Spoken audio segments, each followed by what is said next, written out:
नमस्कार दोस्तों, स्वागत है आपका हमारे चैनल पे जॉब अपडेट्स में एक और नई अपॉर्चुनिटी के साथ।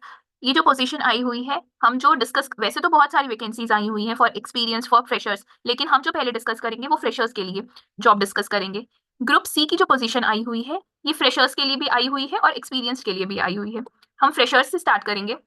लाइब्रेरी अटेंडेंट की एक पोस्ट निकल कर आ रही है। वन अनरिजर्व पोस्ट, 32 ईयर्स आपकी एज लिमिट और 2 साल का प्रोबेशन पीरियड रहेगा। उसके बाद आपको परमानेंट, आपके काम को देखकर आपको परमानेंट किया जाएगा। इसमें 10+12 मांगा हुआ है with science stream from a recognised central and state board, और 10th pass from the recognised central state board with science as a subject of the skill certificate programme in lab technology. ये एक जो post है वो freshers के लिए है। Second जो पोस्ट है वो लैबोरेटरी असिस्टेंट के लिए 8 पोस्ट निकल कर आई हैं। 5 unreserved and 3 ST. 32 years age limit है। इसमें भी आपका 2 साल का प्रोबेशन पीरियड रहेगा। इसमें मांगा हुआ है bachelor degree of in any science or engineering technology subjects with minimum 2 years of working and maintenance experience of sophisticated scientific instrument in laboratory. अगर आपने काम किया हुआ है तो ठीक है। एक्सपीरियंस जो है वो यूनिवर्सिटी रिसर्च आपको लिया जाएगा। लैबोरेटरी असिस्टेंट की जो पोस्ट आई हुई है वो 8 पोस्ट निकल कर आ रही है। नेक्स्ट जो वैकेंसी आई हुई है हमारी, आई हुई है स्टेनोग्राफर की। इसमें भी वन अनरिजर्व पोस्ट है। लेवल 4 की आपकी पेमेंट रहेगी। 32 ईयर्स एज लिमिट है और 2 साल का आपका प्रोबेशन पीरियड रहेगा।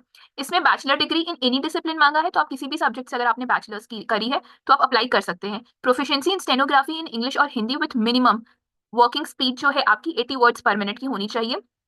प्रोफिशिएंसी इन टाइपिंग जो है इंग्लिश में या फिर हिंदी में, minimum speed 35 to 30 words per minute. Knowledge of computer application. Desirable qualification है proficiency in English, good communication skill desirable है।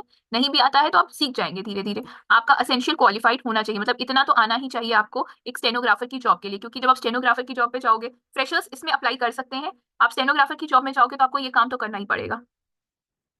नेक्स्ट जो है लोअर डिवीजन क्लर्क की पोस्ट निकल कर आ रही है। इसमें 18 अनरिजर्व के लिए, 4 एससी के लिए, 7 ST, 3 OBC and 3 EWS category. Level 2 की पेमेंट मिलेगी। 32 years age limit, probation period 2 साल का।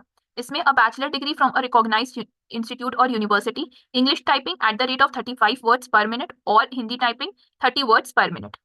प्रोफिशिएंसी इन कंप्यूटर ऑपरेशन मांगा हुआ है। इसमें भी फ्रेशर्स जो हैं वो अप्लाई कर सकते हैं। नेक्स्ट है अपर डिवीजन क्लर्क की पोस्ट। अपर डिवीजन क्लर्क में 2 साल का आपका एक्सपीरियंस मांगा हुआ है as a lower division clerk, लेकिन इसमें भी बैचलर डिग्री ही मांगा हुआ है। अपर डिवीजन क्लर्क की 4 पोस्ट आई हुई हैं। 1 unreserved, 2 ST and 1 EWS. Level 4 की पेमेंट है। 32 ईयर्स एज लिमिट है और ये 2 साल का प्रोबेशन पीरियड दे रहे हैं। स्पीड इन इंग्लिश टाइपिंग जो है वो 35 वर्ड्स पर मिनट और Hindi typing 30 words per minute. Proficiency in computer operation. Next जो वैकेंसी है वो आ रही है असिस्टेंट इंजीनियरिंग की। 1 अनरिजर्व पोस्ट, लेवल 7 की पेमेंट है। एज लिमिट आपकी 35 ईयर्स है। प्रोबेशन 2 साल का है। First class bachelor degree in relevant field from a recognised university. Relevant field मतलब इंजीनियर है तो साइंस होना चाहिए। 3 years experience in the relevant field as a junior engineer or equivalent in a state government PWD service or similar organize services. ठीक है, इसमें 3 साल का एक्सपीरियंस मांगा हुआ है जूनियर इंजीनियरिंग में, और किसी भी इक्विवेलेंट फील्ड में अगर है तो आप इस पोस्ट के लिए अप्लाई कर सकते हो। नेक्स्ट पोस्ट है हमारी असिस्टेंट की। एक पोस्ट है। लेवल 6 की पेमेंट है। 35 ईयर्स एज लिमिट है। 2 पोस्ट निकल कर आ रही है। Bachelor degree from a recognised university, 3 years of experience as upper division clerk और इक्विवेलेंट लेवल इन 4 सेंट्रल और द स्टेट। लेवल 4 की पे है सेंट्रल स्टेट गवर्नमेंट में, तो आप अप्लाई कर सकते हो। 3 साल का अगर एक्सपीरियंस है तो असिस्टेंट के लिए अप्लाई कर सकते हो। एक पोस्ट निकल कर आई है। 35 ईयर्स एज लिमिट है। नेक्स्ट जो है पोस्ट है वो आपकी है एग्जीक्यूटिव इंजीनियरिंग की। इसमें 45 ईयर्स एज लिमिट है। एक पोस्ट है। बैचलर डिग्री इन सिविल और electrical engineering from recognised university, लेकिन 8 ईयर्स ऑफ एक्सपीरियंस मांगा गया एज एन असिस्टेंट इंजीनियर। या फिर आप सेम फील्ड में काम करते हैं, हाई पोस्ट के लिए अप्लाई करना चाहते हैं, हाई सैलरी के लिए, तो आप अप्लाई कर सकते हैं। डिजायरेबल में कुछ एक्सपीरियंस मांगा हुआ है। अगर आप एक्सपीरियंस हैं 8 साल के तो आप ये चेक कर लीजिएगा। नेक्स्ट जो पोस्ट है वो फाइनेंस ऑफिसर की है। इसमें 1 पोस्ट निकल कर आई है। लेवल 14 है। 57 ईयर्स के एज के नीचे आपकी एज होनी चाहिए। कोई प्रोबेशन पीरियड नहीं है। इसमें मास्टर्स डिग्री मांगा हुआ है। 15 ईयर्स ऑफ एक्सपीरियंस बोला है, और आपने रिसर्च की हुई हो तो आप अप्लाई कर सकते हो, प्लस और या फिर 15 ईयर्स का आपने एडमिनिस्ट्रेटिव में काम किया हो तो आप अप्लाई कर सकते हो।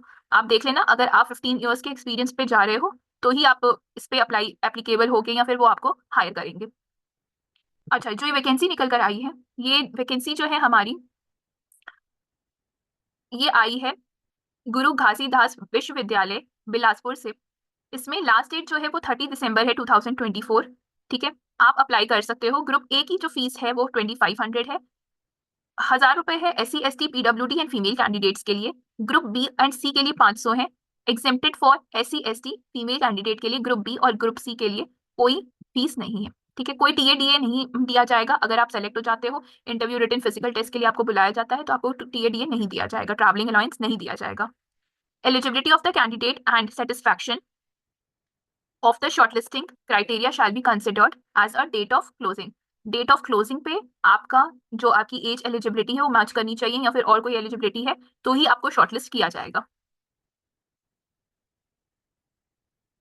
और तो ऐसा कुछ है नहीं जो हमने डिस्कस नहीं किया। अच्छी पोस्ट है। अगर आप फ्रेशर हो तो आप अप्लाई कर सकते हो, 10+2 हो तब भी आप अप्लाई कर सकते हो, 10th पास हो तब भी अप्लाई कर सकते हो। हमारा मेन मोटिव यही होता है, फ्रेशर्स के लिए जॉब लेकर आना और मिनिमम एलिजिबल पे लेकर आना।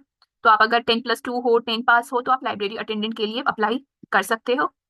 अगर आपको ये जॉब, अगर आप अप्लाई करना चाहते हो तो आप अप्लाई कर सकते हो। बहुत अच्छी जॉब है, अच्छी पे स्केल बन रही है। एज अ फ्रेशर बहुत अच्छी जॉब है। प्रोबेशन 2 साल का है, उससे पहले आप लीव नहीं कर सकते हो जॉब को। आपको उस प्रोबेशन टाइम को कंप्लीट करना ही पड़ेगा। अगर आप अप्लाई कर रहे हो तो इस सारे क्वालिफिकेशन को एक बार ध्यान से देख लेना, तब अप्लाई करना। एक बार नोटिफिकेशन खुद से भी पढ़ लेना। कुछ समझ ना आए तो आप कमेंट करके पूछ सकते हो, हम आपको हमेशा रिप्लाई करेंगे। धन्यवाद।